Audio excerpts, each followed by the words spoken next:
ഇന്നത്തെ വീഡിയോയിൽ ബീഹാർ ഇലക്ഷനെ കുറിച്ചാണ് സംസാരിക്കാൻ പോകുന്നത്. ആ ഇലക്ഷൻ എന്താവുന്നതിനെ കുറിച്ച് പറയുന്നതിന് മുമ്പേ ഇന്ന് ഇന്ത്യയിൽ ഏറ്റവും കൂടുതൽ ചർച്ച ചെയ്യുന്ന ഇലക്ഷനായി ബീഹാർ ഇലക്ഷൻ മാറി. അതെന്തുകൊണ്ടാണെന്ന് സാർ വിലയിരുത്തുന്നത്?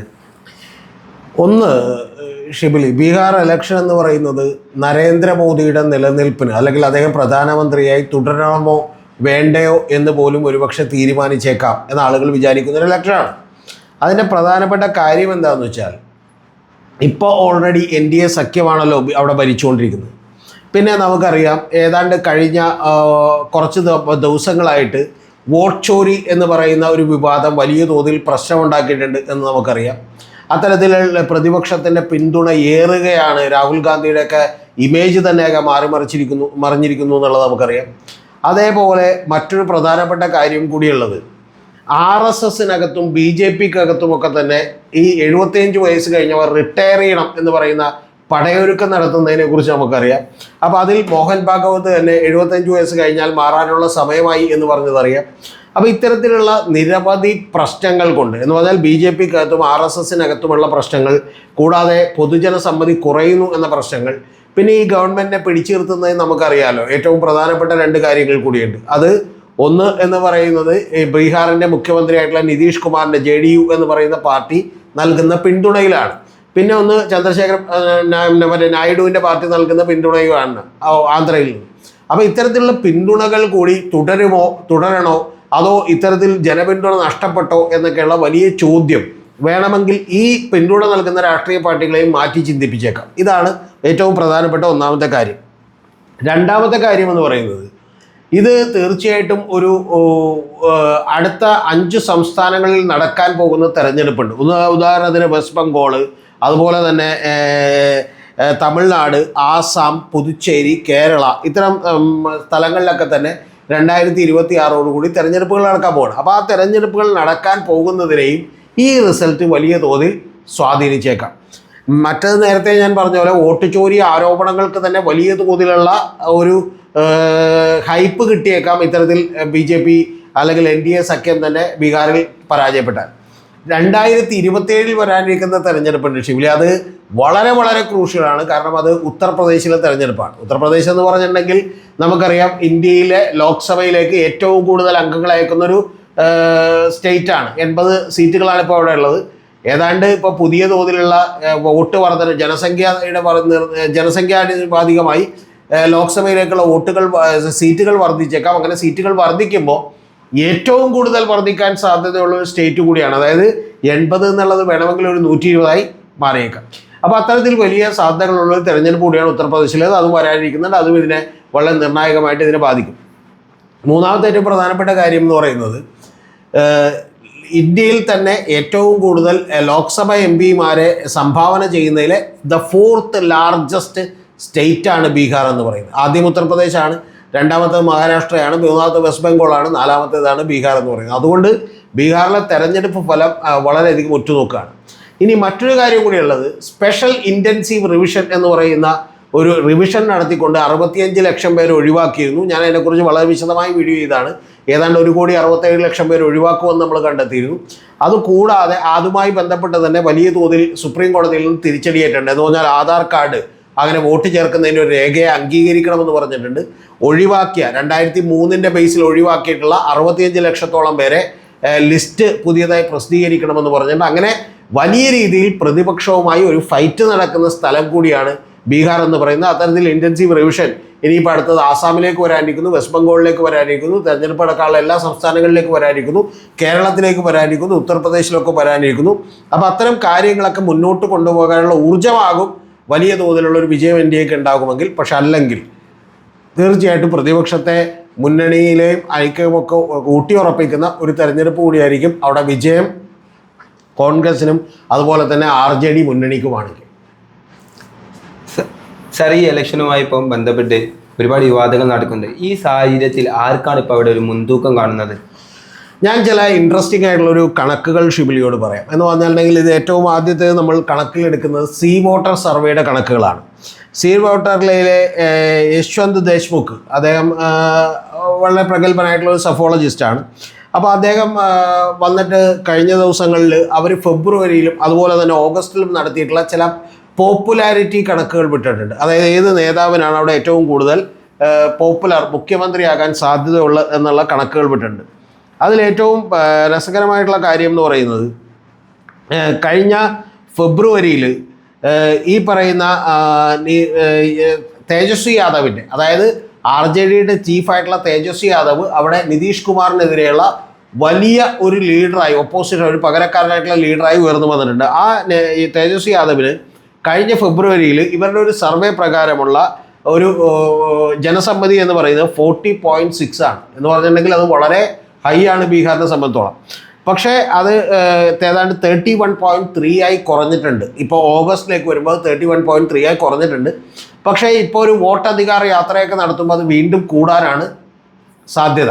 അപ്പോൾ അത്തരത്തിൽ അദ്ദേഹമാണ് ഏറ്റവും മുൻപന്തിയിൽ നിൽക്കുന്ന ഒരാളെന്ന് പറയുന്നത്. തൊട്ട് താഴെ നിൽക്കുന്ന നിതീഷ് കുമാറായിരുന്നു നേരത്തെ ഉണ്ടായിരുന്നത്. നിതീഷ് കുമാറിൻ്റെ പെർസെൻറ്റേജ് ഫെബ്രുവരിയിൽ 18.4 ആയിരുന്നു. അത് ഇപ്പോൾ വീണ്ടും ഇടിഞ്ഞ് 14.9 ആയിട്ടുണ്ട് ഓഗസ്റ്റിൽ ഈ പറയുന്ന സീ വോട്ടർ സർവേ നടത്തുമ്പോൾ. അപ്പോൾ ഇതിൽ ചിരാഗ് പാസ്വാൻ്റെ 3.7 ആണ്. അദ്ദേഹത്തിൻ്റെ ഇതിപ്പോൾ 10.3 ആയിട്ട് ഉയർന്നിട്ടുണ്ട്.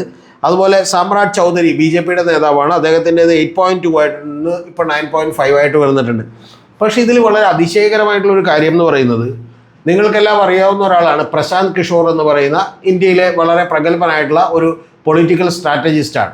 അപ്പോൾ അദ്ദേഹം പണ്ട് നരേന്ദ്രമോദിക്കും BJPക്കും ഒക്കെ വേണ്ടി പണിയെടുത്തോണ്ടിരുന്നതാണ്. പിന്നീട് അദ്ദേഹം ഏറ്റവും ഒടുവിൽ തെരഞ്ഞെടുപ്പിൽ DMKക്കും അതുപോലെ തന്നെ വെസ്റ്റ് ബംഗാളിലും മമതാ ബാനർജിക്കും വേണ്ടി വർക്ക് ചെയ്തിരുന്നു എന്ന് നമുക്കറിയാം.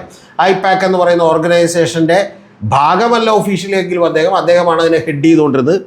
അപ്പോൾ പ്രശാന്ത് കിഷോർ ഒരു പുതിയ കാര്യത്തിന് വേണ്ടി അവിടെ ഇറങ്ങി തിരിച്ചിട്ടുണ്ട്. കുറച്ച് നാൾ അദ്ദേഹം നിതീഷ് കുമാറിൻ്റെ പാർട്ടിയുടെ വൈസ് പ്രസിഡൻ്റൊക്കെ ആയിരുന്നു ബീഹാറിൽ. പക്ഷേ അദ്ദേഹം പുതിയ പാർട്ടി ലോഞ്ച് ചെയ്തിരിക്കുന്നു. ജൻ സ്വരാജ് എന്നാണ്. അദ്ദേഹമാണ് ആ പാർട്ടിയുടെ എല്ലാം 2 ചെറുപ്പക്കാരാണ് അത് കൊണ്ടു നടക്കുന്നത്.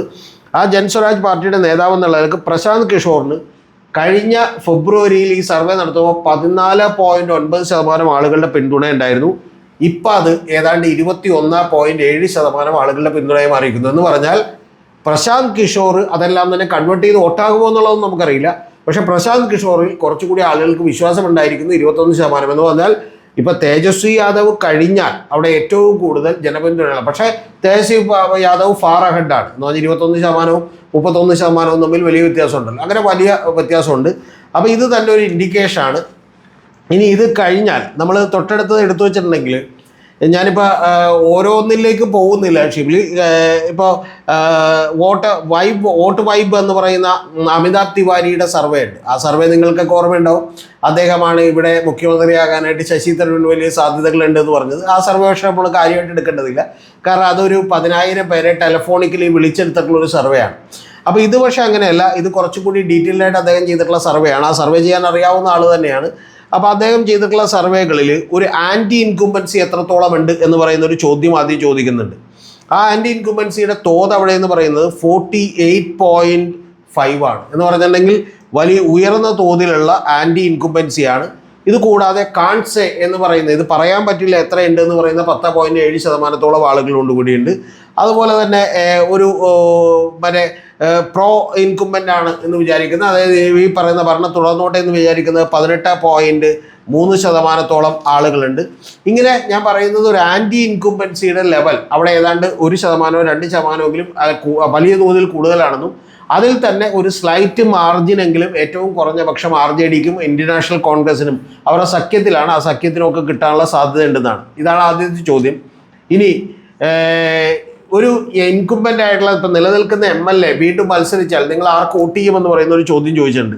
അതിൽ പോലും നമ്മൾ കാണുന്നത് നിലനിൽക്കുന്ന MLAക്ക് വോട്ട് ചെയ്യാമെന്ന് പറയുന്നവർ 29.7%, നിലനിൽക്കുന്ന MLAക്ക് ഞങ്ങൾ ഒരിക്കലും വോട്ട് ചെയ്യില്ല എന്ന് പറയുന്നവർ 54.9%. എന്ന് പറഞ്ഞാൽ അവിടെ വലിയ തോതിൽ ആൻറ്റി ഇൻകുംബൻസി ഉണ്ട് എന്നാണ്. ഞാൻ ഇത്രയും പറഞ്ഞ കാരണം പല ചോദ്യങ്ങളുടെ ഉത്തരങ്ങളിലൂടെ മാത്രമേ നമുക്കൊരു നിഗമനത്തിലേക്ക് എത്താൻ പറ്റൂ. കാരണം ഒരു ചോദ്യം സ്ട്രെയിറ്റ് ആയി ചോദിച്ചാൽ എല്ലാവരും കൃത്യമായ ഉത്തരം പറയണം എന്നില്ല.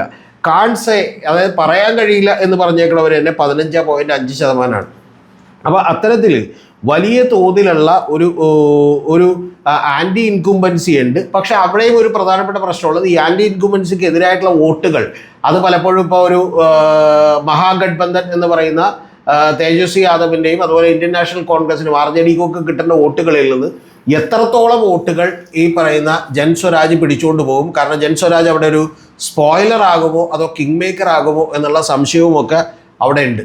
അതാണ് ഇതിൻ്റെ ഒരു ആകത്തുക എന്ന് പറയുന്നത്. പിന്നെ മറ്റ് ചില വിച്ച് അലയൻസ്, ഏത് അലയൻസിനാണ് നിങ്ങൾക്ക് ഈ പറയുന്ന ബീഹാറിൻ്റെ ഡെവലപ്മെൻറ്റിന് വേണ്ടി കാണുന്നത് എന്ന് പറയുന്ന ഒരു ചോദ്യം ചോദിച്ചിട്ടുണ്ട്. ആ ചോദ്യത്തിൽ NDAക്കാണ് 35.4 ഉള്ളത്, ഇന്ത്യ മുന്നണിക്ക് 36.1 ആണ്. അതായത് മഹാഗഡ്ബന്ധന് 36.1 ആണ് എന്ന് പറഞ്ഞാൽ ഏതാണ്ട് 1% വ്യത്യാസമുണ്ട്. പക്ഷേ അപ്പോഴും ജൻസ്വരാജിന് 10% വരുന്ന ആളുകളുടെ പിന്തുണയുണ്ട്. അതേഴ്സിന് 5.3% ഉണ്ട്. പറയാൻ കഴിയില്ല എന്ന് പറയുന്ന 13.2% ഉണ്ട്.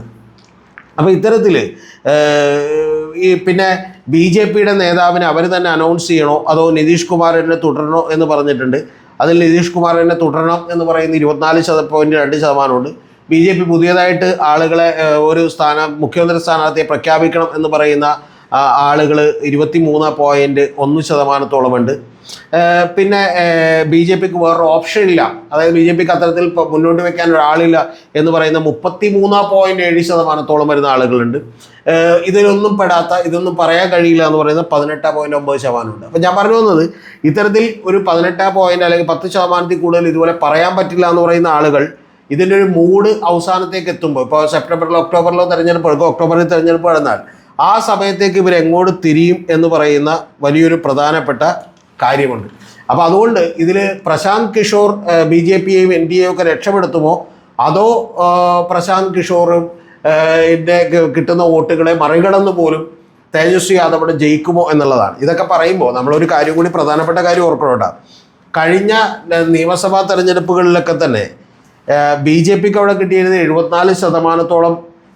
74% വോട്ട് സീറ്റുകളാണെങ്കിൽ RJD എന്ന് പറയുന്ന ഏറ്റവും വലിയ പാർട്ടി അവിടെ കിട്ടിയത് 75 വോട്ടുകളാണ്. പക്ഷേ അതിൻ്റെ പ്രശ്നം, BJPക്ക് 74 വോട്ടുകൾ കിട്ടിയപ്പോൾ JDUവിന് അവിടെ 43 സീറ്റുണ്ട്, BJPക്ക് 74 സീറ്റുണ്ട്. അങ്ങനെയാണ് അവർ അധികാരത്തിലേക്ക് വന്നിട്ടുള്ളത്. അതേപോലെ തന്നെ ഇപ്പോൾ RJDക്ക് 75 സീറ്റുണ്ട്. ഇപ്പോൾ ഇന്ത്യൻ നാഷണൽ കോൺഗ്രസിനാകെ 19 സീറ്റേ ഉള്ളൂ. പിന്നെ ഇതിൻ്റെ ഇടയ്ക്ക് ഈ സീറ്റുകളിലൊക്കെ തന്നെ ഇവർ പലരും ഒരുമിച്ച് ഭരിച്ചിരുന്നു. പിന്നീട് ഒരു 20 തവണയായിപ്പോൾ നിതീഷ് കുമാർ ഭരിക്കണം. അതിനിടയ്ക്ക് പുള്ളി 8 തവണയിലധികം ഇപ്പോൾ അങ്ങോട്ടും ഇങ്ങോട്ടുമുള്ള മാറ്റം കഴിഞ്ഞു. ഒരു രാത്രി പുള്ളി BJPയുടെ ഒപ്പം ചേരും, ഒരു രാത്രി പുള്ളി രാഷ്ട്രീയ ജനതാദളിൻ്റെ ഒപ്പം ചേരും. അപ്പോൾ ഇത്തരത്തിൽ പല അഭ്യാസങ്ങൾ കാണിച്ചിട്ട് പുള്ളിയുടെ സീറ്റ് കുറഞ്ഞുകൊണ്ടിരിക്കുകയാണ്. കഴിഞ്ഞ തവണയുള്ള അത്ര സീറ്റ് പുള്ളിക്ക് നേടാൻ കഴിഞ്ഞില്ല. പക്ഷേ എന്നിട്ട് മുഖ്യമന്ത്രിയായി നിതീഷ് കുമാർ തന്നെ തുടരുകയാണ്. കാരണം നിതീഷ് കുമാർ ഒരു വലിയ ബ്രാൻഡാണ്. ഏറ്റവും പ്രധാനപ്പെട്ട കാര്യം എന്ന് പറയുന്നത്, കഴിഞ്ഞ ലോക്സഭാ തെരഞ്ഞെടുപ്പിലൊക്കെ തന്നെ, കഴിഞ്ഞ 2024 ലോക്സഭാ തെരഞ്ഞെടുപ്പിൽ 30 സീറ്റുകൾ ഈ NDA മുന്നണിക്ക് നേടാൻ സാധിച്ചു.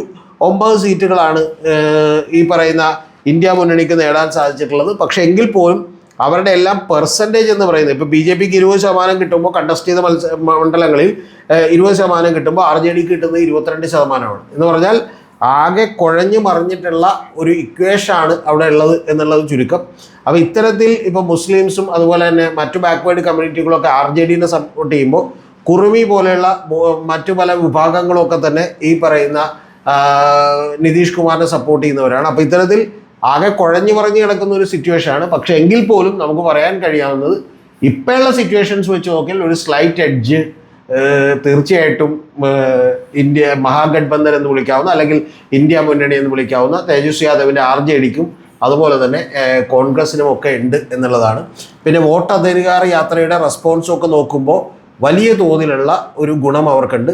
പിന്നെ മറ്റൊരു കാര്യം കൂടി പറയാതിരിക്കാൻ വയ്യ. ഇപ്പോൾ തേജസ്വി യാദവ് എന്ന് പറയുന്നത് പുതിയ ചെറുപ്പക്കാരുടെ, അതായത് ഒരു 18-35 വയസ്സുള്ള ആളുകളുടെ ഇടയ്ക്കുള്ള വലിയൊരു ഫിഗറായി അദ്ദേഹം ഉയർന്നിട്ടുണ്ട്. കാരണം അതിൻ്റെ കാര്യം എന്ന് പറയുന്നത്, പണ്ട് ലല്ലു പ്രസാദ് യാദവ് ഭരിച്ചുകൊണ്ടിരുന്നപ്പോഴുള്ള വലിയ കുഴപ്പങ്ങളെക്കുറിച്ചൊന്നും ഈ പുതിയ തലമുറക്ക് യാതൊരുവിധ ധാരണയും ഇല്ല. അപ്പോൾ അതുകൊണ്ട് തന്നെ തേജസ്വി യാദവ് ഒരു അൺഡൗട്ടഡ്ലി അവിടുത്തെ ഏറ്റവും വലിയ നേതാവായി എമർജ് ചെയ്തിരിക്കുന്നു. പക്ഷേ ഇതൊക്കെ തന്നെ വോട്ടുകളായി മാറുമ്പോൾ നേരത്തെ പറഞ്ഞതുപോലെ ഇനി ഇതുകൂടാതെ അവിടെ മജ്ലിസ് എന്ന് പറയുന്ന AIMIM എന്ന് പറയുന്ന അസുദ്ദീൻ ഒവൈസിയുടെ പാർട്ടിയുണ്ട്. അങ്ങനെ മറ്റ് നിരവധി BSP ഉണ്ട്, LJP ഉണ്ട്, അതുപോലെ നിരവധി ഇൻഡിപെൻഡൻ്റ് ആയിട്ടുള്ള ഒരാളുണ്ട്. ഇത്തരം പേര് കഴിഞ്ഞ തവണ 8 പേര് അങ്ങനെ ജയിച്ചിട്ടുണ്ട്. കഴിഞ്ഞ തവണയുള്ള റിസൾട്ട് കൂടി ഞാൻ പറഞ്ഞാൽ RJDക്ക് 75 സീറ്റാണ്, ഇന്ത്യൻ നാഷണൽ കോൺഗ്രസിന് 19 സീറ്റാണ്, CPI-MLന് 12 സീറ്റാണ്, CPIക്ക് 2 സീറ്റാണ്, CPIMന് 2 സീറ്റാണ്. എന്ന് പറഞ്ഞാൽ 110 സീറ്റാണ് ആ സഖ്യത്തിനുള്ളത്. അതേസമയം ഭരിച്ചുകൊണ്ടിരിക്കുന്ന ഈ പറയുന്ന NDA മുന്നണിക്ക് BJPക്ക് 74 സീറ്റാണ്. നിങ്ങളൊന്ന് ആലോചിക്കണമല്ലോ, BJPക്ക് 74 സീറ്റാണ്, പക്ഷേ JDUവിന് 43 ഉള്ളൂ. പക്ഷേ JDUവിൻ്റെ നേതാവാണ് മുഖ്യമന്ത്രിയായിട്ടിരിക്കുന്നത്. ഹൻസി പാർട്ടി എന്ന് പറയുന്ന പാർട്ടിക്ക് 4 സീറ്റാണ്. VIP എന്ന് പറയുന്ന പാർട്ടിയുണ്ട്, അവർക്ക് 4 സീറ്റാണ്. അങ്ങനെ ടോട്ടൽ 125 സീറ്റാണ്. അതേസമയം നേരത്തെയുള്ള മഹാഗഡ്ബന്ധന് 110 സീറ്റാണ്. ഇതല്ലാതെയുള്ള വേറൊരു 8 സീറ്റുകൾ കൂടി വേറെ ഉണ്ട് എന്നുള്ളതാണ്. അതുകൊണ്ട് വളരെ ചെറിയ മാർജിനുകളിൽ അങ്ങോട്ടും ഇങ്ങോട്ടും വ്യത്യാസം വരാം. പക്ഷേ ആൻറ്റി ഇൻകുംബൻസി വളരെ വലുതാണ്. പക്ഷേ മഹാരാഷ്ട്രയിലും ഹരിയാനയിലുമൊക്കെ അതിന് നേരിട്ടതുപോലെ ഇവിടെയും NDA നേരിടുമോ എന്നുള്ളത് നമ്മൾ കാത്തിരുന്ന് കാണേണ്ട ഒരു കാര്യമാണ്. സാർ ഇപ്പോൾ പറഞ്ഞു വെച്ചത് ഞാൻ അടുത്ത ക്വസ്റ്റ്യൻ ഉള്ളത്, കാരണം മഹാരാഷ്ട്രയിലും അതുപോലെ ഹരിയാനയിലൊക്കെ വലിയ തോതിൽ ആൻറ്റി ഇൻകുംബൻസി ഉണ്ടായിരുന്നു. അപ്പം അതിനൊക്കെ ഒന്ന് മറികടക്കാൻ വേണ്ടിയായിരിക്കും ഈ സ്പെഷ്യൽ ഇൻറ്റൻസീവ് റിവിഷൻ നടത്തുന്നത്? അല്ല, ഷിബിലി അറിയേണ്ടത് അതാണ് ഏറ്റവും വലിയ ആരോപണം എന്ന് പറയുന്നത്. കാരണം 7.23 crore ആളുകൾ വോട്ടേഴ്സ് ലിസ്റ്റിൽ ഉണ്ടായിരുന്നതിൽ നിന്ന് 65 ലക്ഷത്തോളം പേര് ഒഴിവാക്കപ്പെട്ടിരിക്കുന്നു. 2003 വോട്ടർ പട്ടികയിൽ നിങ്ങളുടെ പേരുണ്ടെങ്കിൽ നിങ്ങൾക്ക് വേറെ ഡോക്യുമെൻറ്റ്സ് ഒന്നും വേണ്ട. പക്ഷെ അതല്ലെങ്കിൽ നിങ്ങൾക്ക് നിങ്ങളുടെ ബർത്ത് സർട്ടിഫിക്കറ്റ് വേണം, നിങ്ങൾക്ക് മറ്റ് നിരവധി വോട്ടുകൾ, അതായത് നിങ്ങളുടെ ഫാദറിൻ്റെയോ മദറിൻ്റെയോ ഒക്കെ ബർത്ത് സർട്ടിഫിക്കറ്റ് വേണമെന്നാണ്. ഷിബിലി അറിയേണ്ടത് ഇന്ത്യ മഹാരാജ്യത്ത് ആരുടെയെങ്കിലും കയ്യിൽ അവരുടെ ഫാദറിൻ്റെയും മദറിൻ്റെയൊക്കെ ബർത്ത് സർട്ടിഫിക്കറ്റ് ഉള്ളവരുടെ നമ്പർ വളരെ വളരെ കുറവായിരിക്കും. അപ്പോൾ അതുകൊണ്ട് തന്നെ ഈ 65 ലക്ഷം പേര് ഒഴിവാക്കുന്നു എന്ന് പറയുന്ന ഒരു പ്രോസസ്സ് വലിയ തോതിൽ അവിടെ ചർച്ചയായിട്ടുണ്ട്. അവിടുത്തെ ഉപമുഖ്യമന്ത്രിക്ക് തന്നെ 2 വോട്ടുണ്ട് എന്ന് പറഞ്ഞുകൊണ്ട് തേജസ്വി യാദവ് വലിയ ആക്രമണം തൊടുത്തുവിട്ടിട്ടുണ്ട്. അപ്പോൾ ഇത്തരത്തിലുള്ള കാര്യങ്ങളൊക്കെ തന്നെ വലിയ തോതിൽ പ്രശ്നമാകാൻ പോകുന്ന ഒരു തെരഞ്ഞെടുപ്പ് കൂടിയാണ്. അതിനോടൊപ്പം മറ്റൊരു കാര്യം കൂടി ഓർക്കണം, ഇത് ഇന്ത്യയെ വലിയ തോതിൽ ബാധിക്കാൻ പോകുന്ന, ഇന്ത്യയുടെ ചരിത്രത്തെ തന്നെ ഒരുപക്ഷെ പിടിച്ചു കുലുക്കാൻ പോകുന്ന ഒരു തെരഞ്ഞെടുപ്പ് കൂടിയായിരിക്കും. അതിൻ്റെ കാരണം ഈ വോട്ട് ചോരി എന്ന് പറയുന്ന വിവാദം വന്നതിന് ശേഷം നടക്കാൻ പോകുന്ന ആദ്യത്തെ തെരഞ്ഞെടുപ്പാണ്. കഴിഞ്ഞ തവണയൊക്കെ ഇപ്പോൾ ലോക്നീതി CSDS സർവേകളുമായി ബന്ധപ്പെട്ട് വലിയ വിവരങ്ങൾ പുറത്തേക്ക് വന്നിട്ടുണ്ട്. അതിൻ്റെ പ്രധാനപ്പെട്ട വിവരം, അവർ 5 സംസ്ഥാനങ്ങളിൽ ഈ സർവേകൾ നടത്തിയപ്പോൾ ഇലക്ഷൻ കമ്മീഷൻ ഓഫ് ഇന്ത്യയിൽ ജനങ്ങളുടെ വിശ്വാസം വലിയ തോതിൽ കുറഞ്ഞിരിക്കുന്നു എന്നുള്ളതാണ് ആ സർവേകൾ നമ്മളോട് പറയുന്നത്. എന്ന് പറഞ്ഞാൽ നേരത്തെയൊക്കെ ഇലക്ഷൻ കമ്മീഷൻ നിങ്ങൾക്ക് വിശ്വാസം ഉണ്ടെന്ന് വെച്ചാൽ കൂടിയെന്നുണ്ടെങ്കിൽ അതൊക്കെല്ലാം സിംഗിൾ ഡിജിറ്റ് ആയിരുന്നു, 5-6% ആയിരുന്നെങ്കിൽ. ഷിബിലി അറിയേണ്ടത് ഇപ്പം അത് മാറിയിട്ട് ഏതാണ്ട് 30% വരെയുള്ള ആളുകൾ ഇത്തരത്തിൽ ഉള്ള സംശയമുണ്ട്. അതിൽ തന്നെ സ്വന്തമായി ബർത്ത് സർട്ടിഫിക്കറ്റ് ഉള്ളവർ 52% പേർക്ക് അതില്ല എന്നുള്ളതാണ്. മദറിൻ്റെയൊക്കെ ബർത്ത് സർട്ടിഫിക്കറ്റ് ഉള്ളവർ ഏതാണ്ട് 60-70% പേർക്ക് അവിടെ ഇല്ല എന്നുള്ളതാണ്. അപ്പോൾ ഇത്തരത്തിലുള്ള ആകെ വലിയ തോതിൽ പ്രശ്നങ്ങൾ ഉണ്ടാകാൻ സാധ്യതയുള്ള ഒരു സ്ഥലം കൂടിയാണ് ബീഹാർ എന്ന് പറയുന്നത്. പിന്നെ അവിടെ എപ്പോഴും ഒരു ജാതി പൊളിറ്റിക്സിൻ്റെ ഇറ്റില്ലമായി കരുതപ്പെടുന്ന ഒരു സ്ഥലം കൂടിയാണ്. അപ്പോൾ അതുകൊണ്ട് തന്നെ ഞാൻ നേരത്തെ പറഞ്ഞ എല്ലാ പ്രത്യേകതകളും, 4ാമത്തെ ഏറ്റവും വലിയ സ്റ്റേറ്റാണ് ഇന്ത്യയിലെ ലോക്സഭയിലേക്ക് കോൺട്രിബ്യൂട്ട് ചെയ്തത്. അപ്പോൾ അത് പിന്നെ ഏറ്റവും വലിയൊരു ഘടകകക്ഷി ഇവർക്ക് പിന്തുണ കൊടുക്കുന്നത് മത്സരിക്കുകയാണ് അവിടെ ജനതാദൾ U എന്ന് പറയുന്ന നിതീഷ് കുമാറിൻ്റെ പാർട്ടി. ഇതെല്ലാം തന്നെ അത്യന്തം നിർണായകമാണ്. അതുകൊണ്ട് ജനങ്ങൾക്ക് ഈ തെരഞ്ഞെടുപ്പിൻ്റെ റിസൾട്ട് പോലും ചിലപ്പോൾ വിശ്വാസമില്ലാതെ വരുന്നൊരു ഘട്ടമൊക്കെ ഉണ്ടായാൽ ഒരുപക്ഷെ ഇന്ത്യയിൽ വലിയ തോതിലുള്ള പ്രശ്നങ്ങളായിരിക്കും നമ്മൾ കാണേണ്ടി വരിക.